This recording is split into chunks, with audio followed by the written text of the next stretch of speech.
So, for today's video, it's about humiliation. Pampapahiya. Ginawa ng isang celebrity na to sa mga searching o sa isang search ng kanilang show. Bakit kasi pangit? Pwede? Sa akin ka nakatingin. Pero Kasi- pag guwapo, okay lang. Kasi normally lahat ng mga opportunities na magaganda na pupunta sa mga gwapo. Yeah. Kasi yung mga pangit, parang napagkakaitan ng mga Napagkakaisahan. napagkakaisa. So, ito nga ba yun? Ito ba si Vice at Showtime Yeah. guest? Yes. Nangangalang ito nga Axel. Itong si Axel ay nagkaroon kasi ng body gesture kung saan nag-attempt siya may pag-appear dun sa babae, and then he tried to parang i-comfort yung babae. Parang tatapigil lang niya balikan. But most of the host ng show na to ay nag-react. Para ba sa inyo? Sino ang may kasalanan dito sa kumakalat na issue? Para sa akin in the first place, wala talaga may kasalanan. Nagkaroon lang ng mali nung nagkaroon ng hindi tamang approach. Sabihin natin na misinterpret ng host yung ginawa na gesture nitong searching, which is itong searching na to ay nagkaroon nga ng hindi magandang impression para sa mga host na yan. Pangalan natin siya si Axel. Alam naman na nga buong mundo na yan halos. So para sa akin, hindi dapat siguro na on air, on national television, na pagsabihan mo ng gano'n na don't do that, pwede kang ma-demanda dyan sa ginagawa mo. Don't do that, Maria. So pwede naman siya off kami. There's a right approach. Bakit merong mga pagkakataon na pag siya ang nagbiro or na-humiliate niya yung tao, di ba? Sinabi, taong brown, something like that, something na. May mga gano'n kasi mga eksena sa show na to na siya mismo ang nagsasabi ng gano'n. Nadadivert lang niya into comedy scene kasi nga, komedyante siya. Diba? So yung simpatya ng tao, napupunta doon sa comedy act. Nagiging comedy act yung sitwasyon. Instead, maunawaan mga tao sana na yun ay humiliation. So sana matigil. Para sa akin, mali yung ginawa nila. Para sa akin, mali yun. Una mali yung interpretasyon nila. Kasi, sabihin pang beso yun, kung totoo mang bebeso siya, nakakabastos ba yung beso? Yung mga contestant nila sumali doon, tapos nilalahad lahat ng mga kahatutan nila on air. Tapos, para beso lang, magre-react ka ng gano'n. So, para sa akin, mali yung ginawa nila. Pagsita, at saka yung interpretasyon nila doon sa gagawin ng contest. Dapat na ginawa nila doon, instead na punahin nila ng gano'n on air, dapat kausapin na lang nila ng katulad nun, in private, or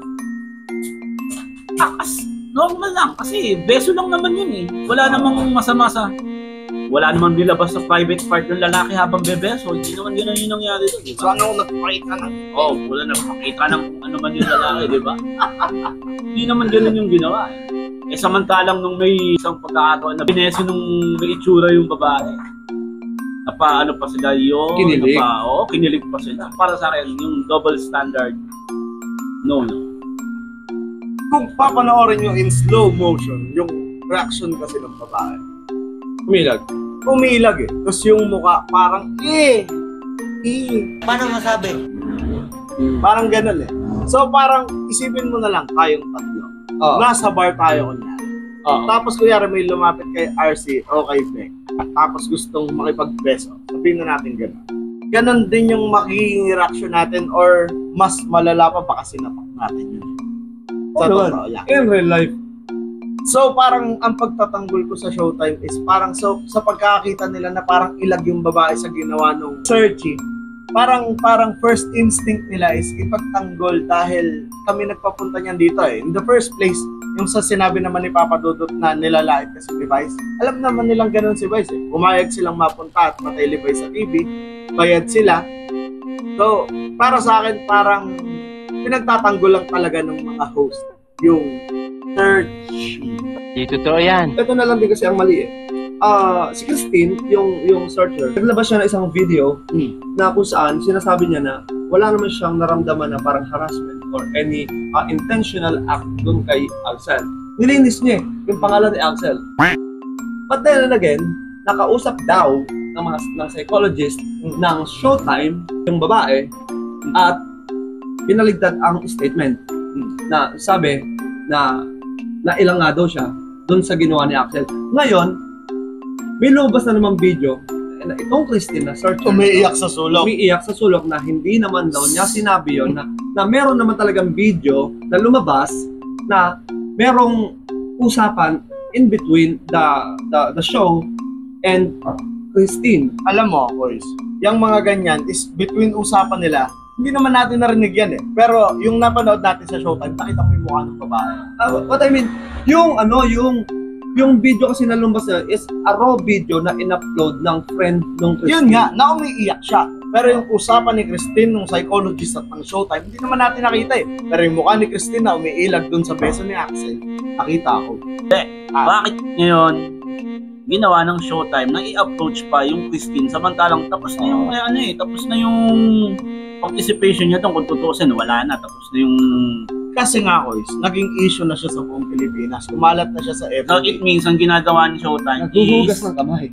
crowd control. Crowd control. Si Christine ang naiipit doon sa sitwasyon. Kasi nga, parang gustong ipalabas na baguhin yung statement kasi nga, binawi ni Vice ganda yung ano niya eh.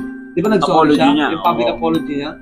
Ba't binawi? What's the sense? Kasi nakita nila na nasa katwiran yung ginawa nila na pagpigil. Yun nga lang. Kasi nakausap na nila yung Christine at pinalabas na nila na talagang naiilang siya dun sa ginawa ng lalaki. Ayun nga, kumbaga, nakita na nila na talaga namang ilang siya sa ginawa niya. Pero yung initial statement ng Christine, wala siyang naramdaman And then, na.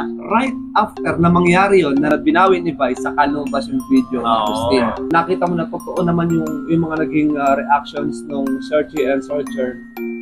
Para sa akin, the big fault is given para dun sa Showtime.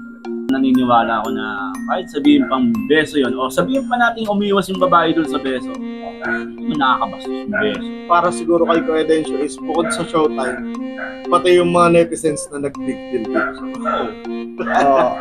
Overacting ang tawag. For me, over the acting pala. There's not a proper way on how to confront a person Well, publicly. Diyan nag-agree ako. Dapat talaga, hindi talaga sa harap nga ng camera. Pero para sa akin, yun nga, yung tulad ng binigay kong halimbawa sa inyo, they reacted sa kung ano yung nakita kasi nila. Yun siguro dapat at least doon mag-sorry sila.